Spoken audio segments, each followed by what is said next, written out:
São Paulo e Ituano. Ituano e São Paulo, no caso. Vai lá, Xará.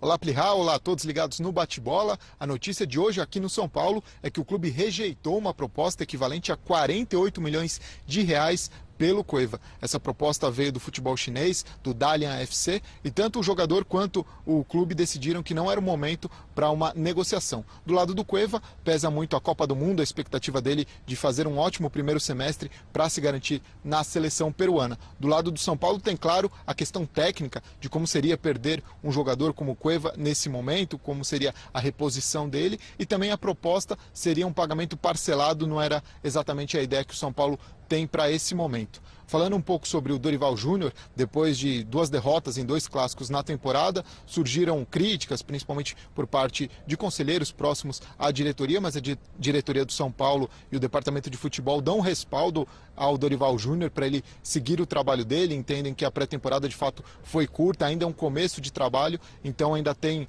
um bom caminho para percorrer, não seria o caso de pensar agora em mudar o comando do time. E aí, falando sobre o próximo compromisso, o São Paulo enfrenta amanhã o Ituano, jogo válido pela 7ª rodada, jogo adiado da 7ª rodada do Campeonato Paulista. O Dorival Júnior, no treinamento de hoje, já colocou o Hudson na vaga do Petros. O Petros cumpre suspensão. O Rodrigo Caio, que tinha cumprido suspensão contra o Santos, ficou fora do Clássico, volta para o time e deve formar a dupla de zaga com o Bruno Alves. O Arboleda, expectativa que pudesse ser Rodrigo Caio e Arboleda, o Arboleda ficou entre os reservas, ele que voltou, fez o primeiro jogo dele contra o Santos domingo no Morumbi, mas deve ser mesmo Bruno Alves e Rodrigo Caio. Então assim o São Paulo vai a campo com o Sidão, o Éder Militão na direita, Bruno Alves e Rodrigo Caio, na esquerda o Reinaldo. Jusilei e Hudson são os volantes, mais à frente Marcos Guilherme, Cueva, Nenê e Diego Souza. Essas informações do São Paulo, do CT da Barra Funda. Volta aos estúdios com você, Plihal. Valeu, Xará. Seria mais um balde de água fria na torcida do São Paulo, né? Já perdeu na virada do ano, comecinho de 2018, Hernanes e Prato. Para completar o trio dos principais jogadores do São Paulo, faltava o Cueva. E por 12 milhões de euros, imagino que tenha batido na trave, né, Calçante? Tudo depende muito da negociação, né? O valor, assim 48 milhões de euros, de reais, na conta, sim, é sedutor. Eu estou pensando naquilo que o Cueva... Se o Cueva fosse um jogador mais tranquilo, né? Assim, com o talento que ele tem e tal, poderia pensar. Mas, assim, pensando nos problemas que ele gera... Se o Cueva não fosse o Cueva... Pensando nos problemas que ele gera, e não acho que é algo que ele tenha mudado, apenas tenha adiado, porque tem a Copa do Mundo, o treinador deles... O Gareca veio aqui para... Disso todo mundo lá dentro tem certeza absoluta, que é uma situação momentânea. Momentânea. Então, pensando só na grana, eu acho espetacular. Se fosse possível o São Paulo ter, claro, vai te pagar em 4 anos. Aí, meu amigo, você vender alguém a prestação assim não muda nada, né? Às vezes não altera o dia a dia, mas 48 mangos ali na conta, nossa, meu, mas se puder, eu levo ele de táxi. Sim, um negócio que... A proposta foi do Dalian FC da China. É bom porque assim, eles não leram as notícias ultimamente, né? Aqui só buscaram os melhores momentos e não a conduta, né? Então, espetacular. Acho 48 milhões, nossa, que grana maravilhosa, se fosse verdade, né? Alguém pode até alegar, né, Jean, que livraria até o Dorival de um problema, porque dificilmente ele vai conseguir jogar com Diego Souza, Nenê e Cueva. Mas também, por outro lado, tem muita gente, tem uma corrente grande que vê o Cueva como uma das poucas soluções de São Paulo de hoje. Eu acho que, tecnicamente, ele é o que mais entregou. Claro que o Diego Souza e o Nenê acabaram de chegar, mas acho que, tecnicamente,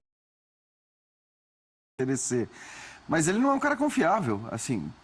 Pelo fato do Cueva não ser um jogador confiável, é o que o Calçade está falando. É muito difícil para o diretor, para a presidência... Dizer não. Dizer não. Tomar essa decisão de, mas beleza, eu não vou vender um cara que eu tenho certeza que daqui a 2 meses, daqui a 3 meses, se muito, vai me aprontar mais uma. Eu vou abrir mão de uma grana dessas, sabendo que esse cara uma hora vai aprontar, porque provavelmente ele vai. Então, eu acho que é uma decisão realmente muito difícil. Por outro lado, tem uma questão até de relacionamento com a torcida, de popularidade, de aumento de pressão. Na hora que você faz mais uma venda... porque se o São Paulo tivesse esse histórico recente de vender o time todo durante a temporada, acho que seria outra história, né?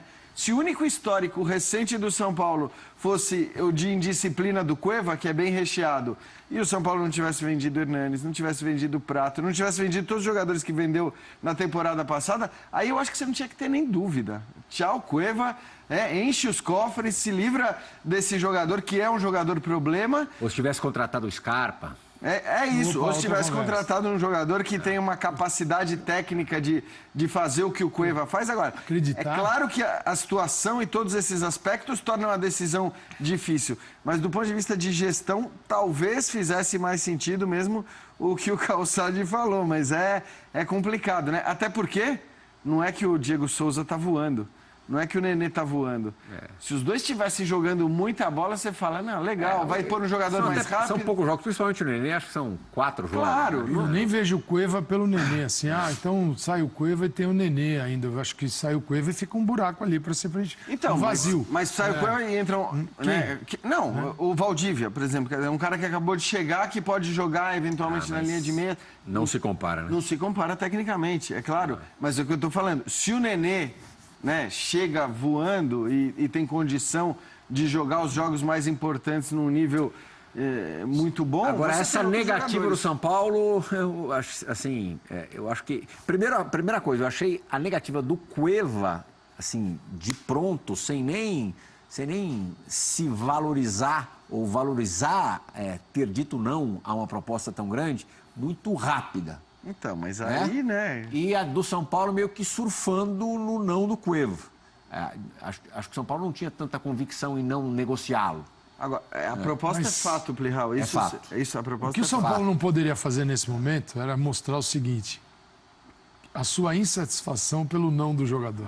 Então, o jogador disse não, tá bom. A partir do momento que ele diz não, não tem, né? Não é não, ele não vai. Então é o seguinte. Mas assim, você vê no motivos para o Cueva dizer Cueva um caráter tão competitivo, porque a única justificativa para não ir eu vou para a China, posso queimar o filme com o meu treinador da seleção, o Gareca, e não ir à Copa. Não ia acontecer, Mas ele tem condição de queimar o filme em qualquer lugar, né?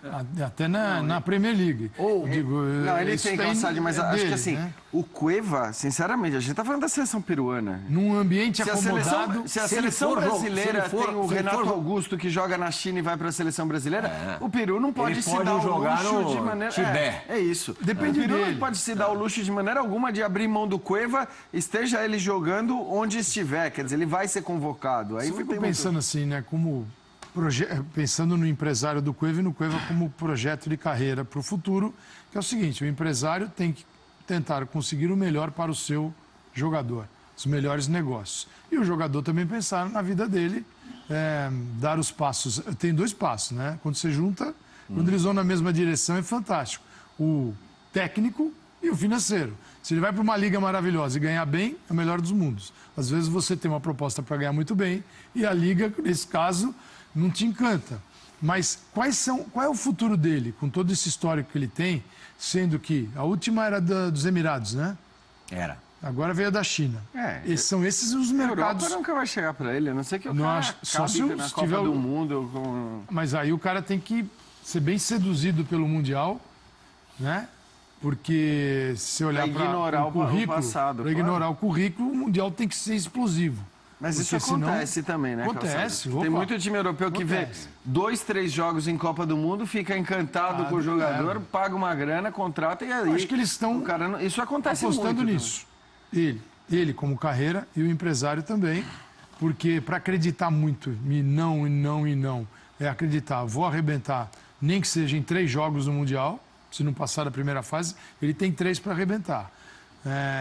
E aí veio o treinador conversar com ele, o Gareca. O São Paulo, acho que o acordou para isso, que se ele não estiver bem, Imagina se ele passa um período no banco de reserva do São Paulo. Você pode falar, não acredita mais nele. Fica aí no banco. E aí, que Mundial vai ser esse? Então, tá tudo, acho que, baseado nessa questão de arrebentar no Mundial. Não tem como. Não tem como. Não tem como, até porque o problema está no banco, né? Quando você, de olhar para o banco, enxergar no banco a transformação. Hoje até o Dorival tem mais opções de elenco do que tinha em 2017, mesmo com as perdas. De elenco, não no time titular. É que ele já partia de um 11 no final mas alguém melhor, que chegue perto, que se aproxime do Cueva, realmente não existe.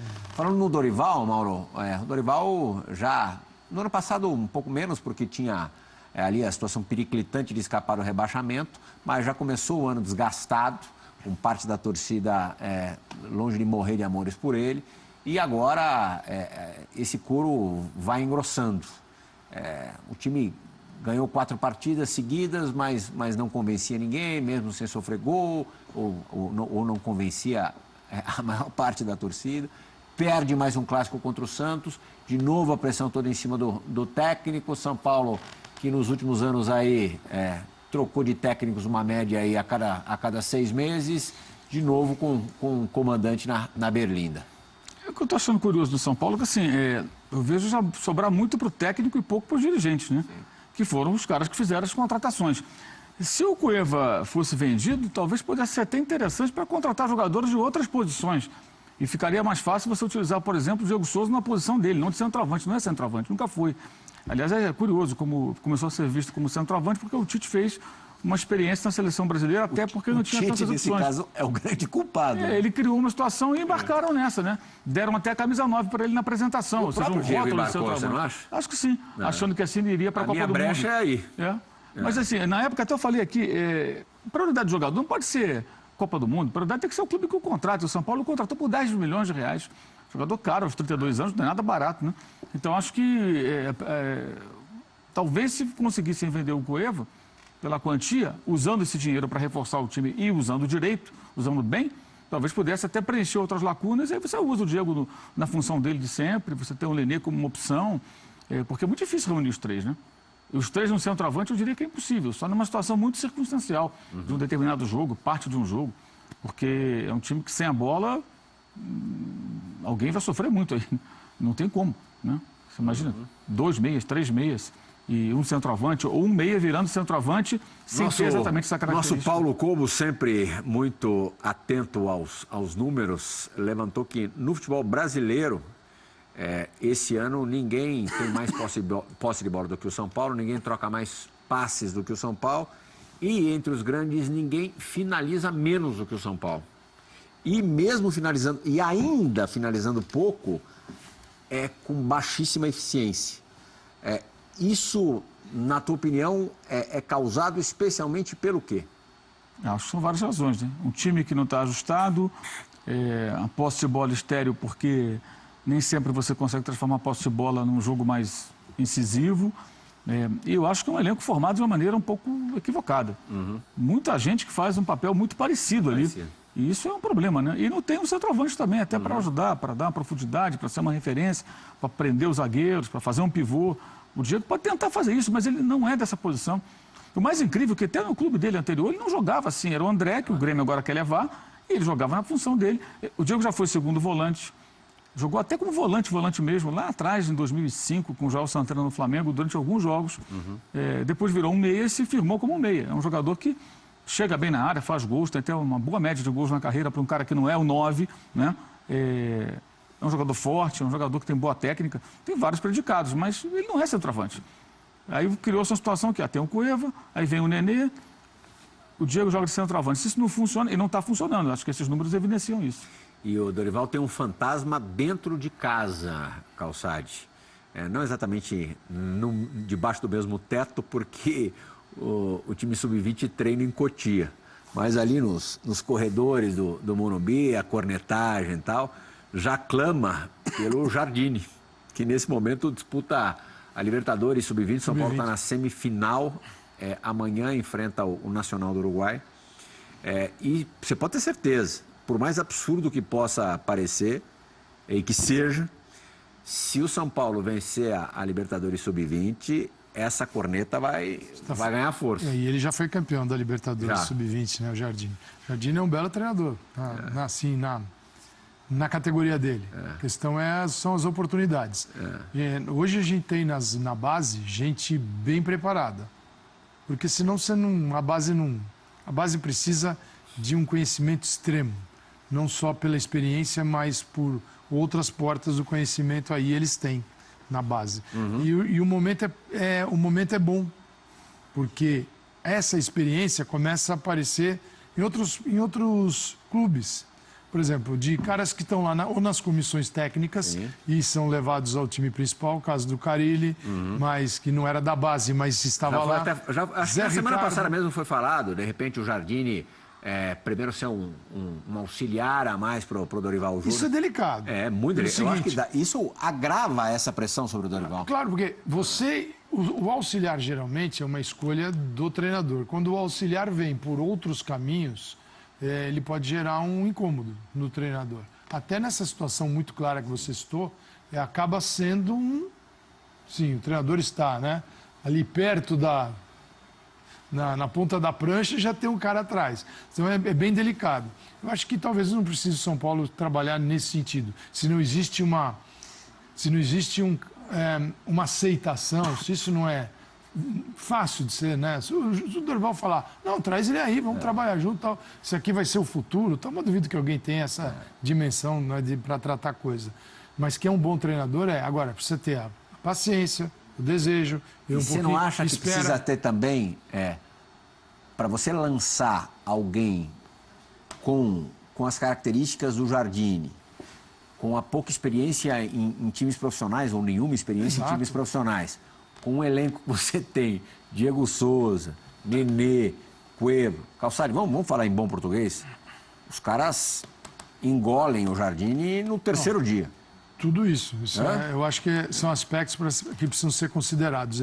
E até porque é o seguinte, da mesma forma que você pega um garoto que sai da base e leva para o profissional e ele não tem essa experiência e ele precisa de uma transição, o treinador, por mais idade que tenha, ele também é um mundo completamente novo, você no dia a dia com garotos e no dia a dia com caras que já tem uma outra trajetória no futebol. Então, também não é possível precisar o grau de sucesso nessas transformações, porque é outro ambiente. Agora, pensando no futuro, não dar oportunidade a bons trabalhos, a bons treinadores que são notados na base, no time de cima, eu também acho que é perder um profissional, porque amanhã vem outro e leva. Porque o momento do futebol brasileiro é esse, a dificuldade. Quando você... o Dorival, pressão. O São Paulino deve se perguntar o seguinte, deixa o Dorival quietinho aqui, pense em qual é o nome para o lugar dele. Porque é o seguinte, demitir faz parte da jogada. O Atlético Mineiro que eu diga, né? Contratar é outra. Exatamente, contratar é outra. Quem é que está aí? Que o torcedor fala assim, esse é o cara que eu confio. Quem é? Então, não está assim fácil. Por quê? Os clubes perceberam que existe uma deficiência neste mercado. Embora os treinadores não gostem disso, não aceitem, os clubes já perceberam. E já chegou onde deveria chegar, que é no clube. Falar em treinador, hoje...